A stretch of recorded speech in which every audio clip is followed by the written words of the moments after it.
ابھی آپ کو براہ راست دکھاتے ہیں، اسلام آباد میں ملک احمد خان نیوز کانفرنس کر رہے ہیں۔ کئی ٹاک شوز اس کے اوپر منعقد ہوئے، کئی فورمز پر اس کے اوپر بات ہوئی اور عمومی طور پہ یہ مانا گیا کہ الیکشن کمیشن کا موقف درست تھا۔ اس پر انہوں نے ان کے خلاف اس وقت بھی ایک کیمپین کی، تب الیکشن کمیشن کو ایکٹ کرنا چاہیے تھا۔ میرا یہ خیال ہے کہ تب الیکشن کمیشن نے خالی کنٹیمپٹ کے نوٹسز جو دیے وہ ناکافی تھے۔ جب آپ تھریٹ کرتے ہیں کسی کو، جب آپ ایک کرمنل انٹینٹ کے ساتھ تھریٹ کرتے ہیں، جب آپ کہتے ہیں کسی پبلک فنکشنری کو، جب آپ کہتے ہیں کہ میں آپ کے گھر تک جاؤں گا اور میں آپ کے بچوں کو نہیں چھوڑوں گا، آپ مجھے اس کا مطلب بتائیں۔ کیا یہ جرم جو ہے یہ جمہوریت ہے؟ کیا کسی کو دھمکی دینا جمہوریت ہے؟ آپ کا اعتراض کیا ہے؟ آپ کا اعتراض یہ ہے، عمران خان یہ اعتراض کل کر رہے تھے، میں نے ان کی سپیچ سنی، ان کا کل یہ اعتراض تھا عمران کا، وہ کہہ رہے تھے کہ الیکشن کمیشن ہمارے خلاف فیصلے دیتا ہے۔ اب الیکشن کمیشن کے فیصلے تو دو ان کے خلاف آئے ہیں۔ ایک فیصلہ ان کا الیکشن کمیشن کا، میں نے جیسے آپ سے پہلے عرض کیا، ڈسکا کا الیکشن تھا، وہ ایک پوری تاریخ ہے۔ وہ ڈسکا کا الیکشن فیصلہ صرف الیکشن کمیشن کا نہیں ہے، اس ڈسکا کے فیصلے پہ، الیکشن کے فیصلے پہ سپریم کورٹ آف پاکستان نے بھی اس کو واپس بھیجا اور ایک ری پول کرایا۔ میں آپ کو ان تاریخوں کی، اخبارات کی تفصیلات دیتا ہوں جس میں آپ دیکھیں گے کہ انہوں نے سپریم کورٹ کے اوپر بھی یہی ایک انداز اپنایا، ان کو بھی دھمکیاں دی۔ سپریم کورٹ کو کہا کہ باعث ہے، سپریم کورٹ کو کہا کہ یہ لاب سائیڈڈ ہے، سپریم کورٹ کو کہا کہ یہاں پر انصاف کا قتل ہوا ہے۔ یعنی جو فیصلہ میرے حق میں آئے، تحریک انصاف کے اور عمران خان کے حق میں آئے، وہ فیصلہ قابل قبول، اور جو فیصلہ ان کے خلاف آئے وہ شخص ملک دشمن بھی ہے، وہ شخص ملک کا غدار بھی ہے، وہ شخص انصاف کا قتل بھی کرتا ہے، بھلے سے وہ سپریم کورٹ ہو، بھلے سے وہ الیکشن کمیشن ہو۔ اب ڈسکا کے الیکشن میں پاکستان کی تاریخ کی بدترین دھاندلی عمران کی گورنمنٹ میں، عمران وزیر اعظم تھے اور ان کے جو عثمان بزدار تھے وہ اس وقت وہاں پہ وزیر اعلیٰ تھے، وزیر اعلیٰ کے ان کے پرنسپل سیکرٹری تھے طاہر خورشید، اور طاہر خورشید اس آپریشن کے انچارج تھے۔ ایک الیکشن جو ان کے داماد جیتے، یہ تحریک انصاف کو پنجاب میں کچھ دامادوں کی بڑی حمایت حاصل ہے۔ ایک داماد وہ تھے جو کہ پرنسپل سیکرٹری کے داماد تھے، اور ایک آج کل اور داماد کا بڑا چرچا ہے۔ میں تو بڑی کینڈیڈ بات کرنے والا آدمی ہوں، جو میرے پاس آیا ہے میں آپ کے سامنے بڑا فرینکلی رکھ دوں گا، اور جو میں آنیسٹلی سمجھتا ہوں وہ درست ہے، وہ میں آپ کے سامنے بات کرتے ہوئے ہچکچاؤں گا نہیں کہ کسی کانسیکوینس کی مجھے اس کی فکر ہوگی۔ ایک بات یہ ہے بڑی واضح کہ تب جو وہ داماد تھے جن کا الیکشن سیالکوٹ میں ایک بائی الیکشن تھا، تب الیکشن کے دوران عمران خان صاحب، اس الیکشن کے دوران اربوں روپے کے وہاں پر فنڈز دیے گئے، اربوں روپے لوگوں سے اکٹھے کر کے وہاں پر تقسیم کیے گئے۔ وہ الیکشن جو وہاں پر جیتا، وہ ٹیلون فیکٹری والے جو آپ کے طاہر خورشید صاحب کے، بزدار صاحب کے سیکرٹری کے جو داماد تھے، انہوں نے وہاں پر پوری گورنمنٹ مشینری کا بے دریغ استعمال کیا۔ ہم ایویڈنسز دیتے رہے۔ ہمارا شکوہ تھا الیکشن کمیشن سے کہ اس الیکشن کے اوپر کوئی قدغن لگائی جائے، اس اخراجات، حکومتی اخراجات کو دیکھا جائے کہ حکومت کس طرح وہاں پر ڈیولپمنٹ سکیمز کرا رہی ہیں، بٹ ہم تو الیکشن کمیشن کے اوپر نہیں چڑھے۔ وی لاسٹ دیٹ الیکشن۔ ایونچولی آپ کی وہ چمک، وہ پورا عثمان بزدار صاحب اور ان کے پرائیویٹ سیکرٹری کے داماد ہونے کی جو وہاں پر ان داماد کو پریولیج حاصل تھی آف بینگ اے سن ان لا، تو اس کے وہ جو فائد ان کو حاصل ہوئے، تو ہمارا اعتراض تھا۔ ہم یہ بات بار بار الیکشن کمیشن کے پاس لے کر جاتے تھے، لیکن الیکشن کمیشن کے خلاف ہم نے کسی قسم کی کیمپین انیشیٹ نہیں کی۔ ہم نے ان کی اس آئینی حیثیت کو، ان کی اس عدالتی حیثیت کو، اپنی بھیجی گئی درخواستوں پر جاری کیے گئے نوٹسز اور ان پر کیے گئے فیصلوں پر سر تسلیم خم کیا۔ یہ ایک جمہوری روایت ہے۔ اگر ایک آپ کے پاس آربیٹر موجود ہے اور اس کے پاس آپ جاتے ہیں اور اس کے آئین نے حق دیا ہے کہ وہ فیصلہ کرے، تو اس فیصلے کے آنے کے بعد جب تک وہ پریکٹس نہ ہو جائے، جب تک اس کو دیکھ نہ لیا جائے، تو اس کے اوپر اعتراض کرنا یہ کہاں کی جمہوریت ہے؟ اچھا چلیں ٹھیک ہے، اتفاق ہو گیا، آپ نے یہ کر لیا۔ ڈسکا کا الیکشن آپ کو بھول گیا ہے، ہم بھولنے نہیں دیں گے۔ سپریم کورٹ کے اوپر کیا گیا آپ کا ڈسکا کے الیکشن کے بعد جو سلسلہ تھا، ہمیں یاد ہے، تب آپ نے سپریم کورٹ کو بھی، چیف الیکشن کمشنر کو بھی، ان سب کو مورد الزام ٹھہرایا۔ میں اس ریٹورک میں نہیں ہوں، میں آپ سے یہ بات آج نہیں کر رہا کہ میرے ساتھ کیا ہوا 2018 سے آنورڈز، کتنی جیلیں کاٹیں، کتنی ابتلا ہوئی، کن کن پولیٹیکل پرسنز کو، میں اس بحث میں سے کہ میرے ساتھ کی گئی زیادتی تھی، تو میں یہ تاثر نہیں ابھارنا چاہتا اور یہ تاثر دینا بھی نہیں چاہتا، اور ایسا ہے بھی نہیں کہ انہوں نے یہ کیا تھا تو ہم اس بات کے اوپر یہ دیکھیں انہوں نے یہ کیا، انہوں نے یہ کیا. I'm just trying to go beyond that.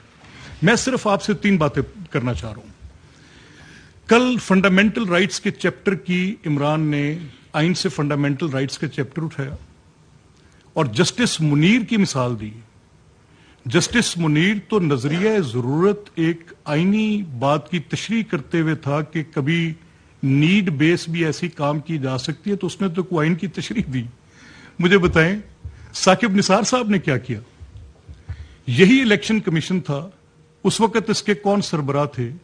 Shahbaz شریف صاحب کی حکومت پنجاب میں قائم تھی. آخری 6 ماہ میں یعنی ان کو دسمبر میں روک دیا گیا کہ کسی قسم کے کوئی فنڈز کنسولیڈیٹ وہ نہیں کر سکتے، اور یہ حکم کے پی کے لیے تو نہیں تھا. اتنا باعث الیکشن کمیشن آپ کے پاس تھا. ہم نے کون سا حملہ کیا سپریم الیکشن کمیشن کے پاس؟ میرے سارے ترقیاتی کام رک گئے تھے، میرا حلقہ کھنڈر بنا ہوا تھا، 8 لاکھ لوگ ایک اذیت میں مبتلا تھے، سڑکیں کھدی ہوئی تھیں، کام رک گیا تھا. ہم چیختے چلاتے گئے، درخواستیں دی، ہم سپریم کورٹ میں چلے گئے. آپ کے ثاقب نثار صاحب نے، آپ کو جسٹس منیر کی یاد آ رہی ہے، مجھے ثاقب نثار صاحب کا تازیانہ بجانے کا وقت ہے. وہ تو بہت پرانی بات ہے، میرا خیال ہے آپ کی بھی شاید پیدائش سے پہلے کی بات ہوگی، لیکن ثاقب نثار صاحب کی کورٹ تو آپ کے پاس تھی. تو کیا ہوا؟ وہ کیس روکا 6 ماہ تک، الیکشن ہو گئے تو کہا کہ ڈسپوزڈ آف. وہ سو موٹو بھی خود لیا تھا کہ ہم لاہور ہائی کورٹ نہ جا سکیں.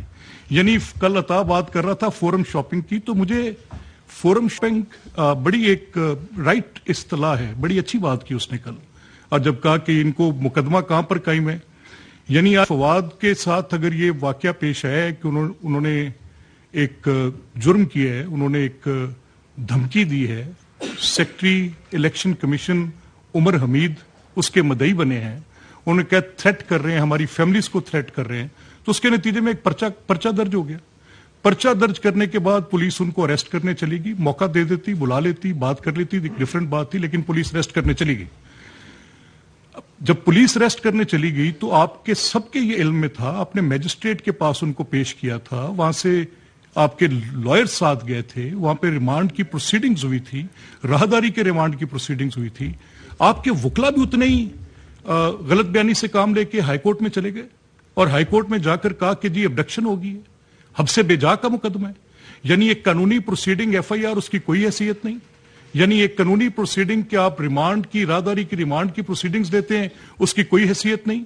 آپ لاہور ہائی کورٹ میں چلے گئے اور لاہور ہائی کورٹ سے یہ توقع کرتے ہوئے کہ شاید پھر کسی داماد کی کوئی بات ہوگی، آئی ڈونٹ نو، جو حقیقت ہے وہ تو یہی ہے، لیکن اینی ویز نہیں ہو سکی بات.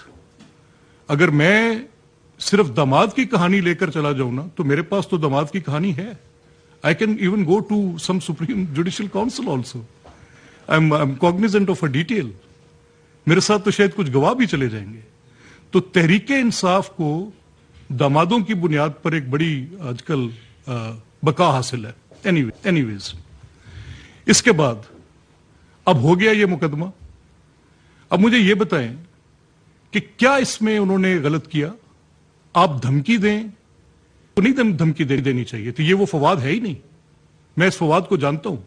میں کنڈیم کروں گا اگر کسی قسم کی کوئی بروٹیلٹی ہوگی، اگر ڈیو پروسیس نہیں ہوگا، اگر اس کے ساتھ کوئی زیادتی ہوگی تو I will be the first one to come and sit. کل اس کے منہ پہ کپڑا ڈال کے نہیں لانا چاہیے تھا، اس کو اوپنلی کورٹ میں پیش کرتے. اب مجھے بتائیں کیا حق تھا فاروق حبیب کا؟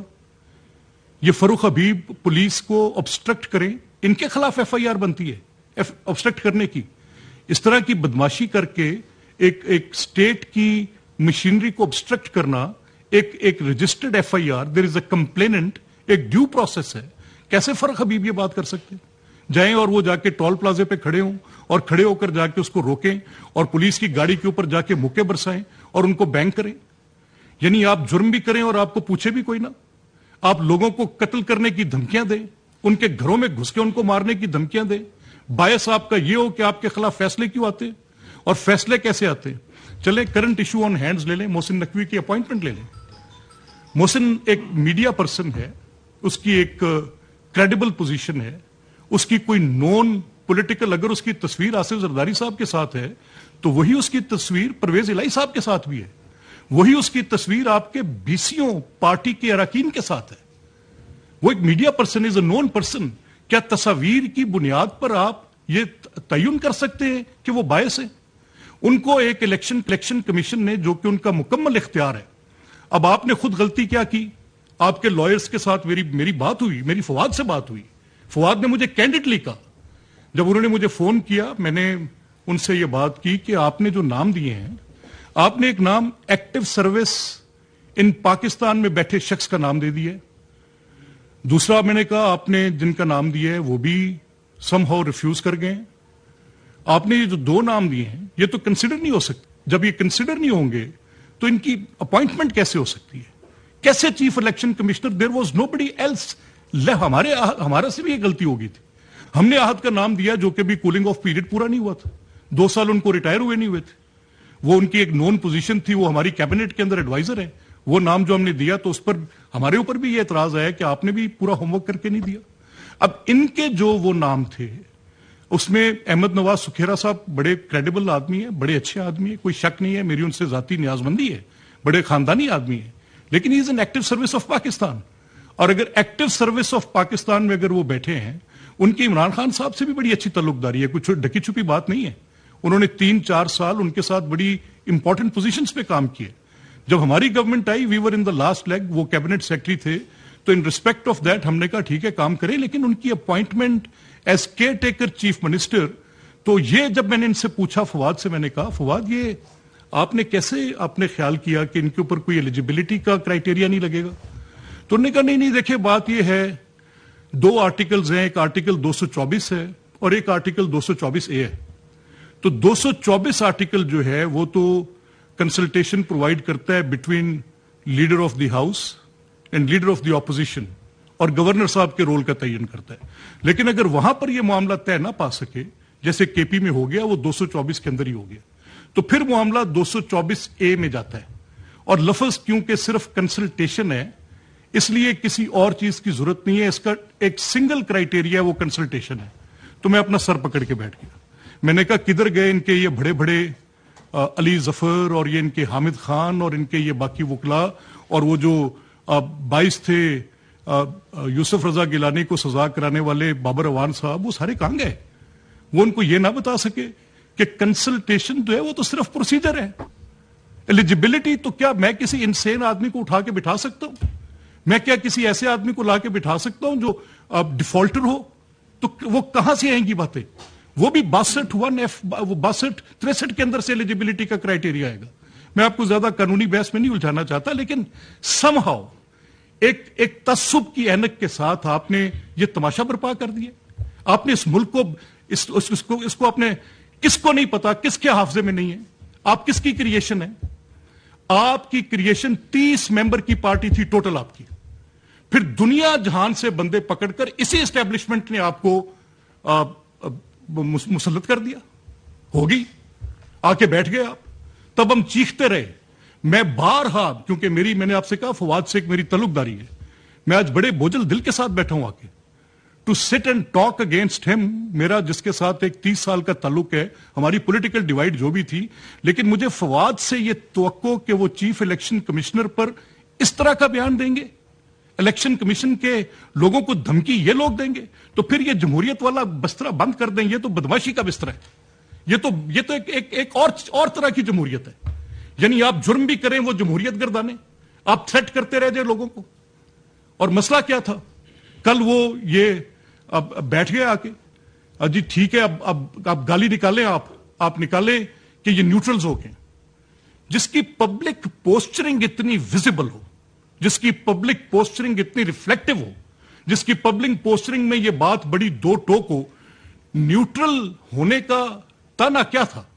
نیوٹرل ہونے کا تانا یہ تھا کہ جیسے میری حکومت بنوائی, جیسے قائم رکھی, اسی طرح سے مزید چلوائیں. یعنی دیکھیں یار, یہ کوئی انتہا ہے. Where are we?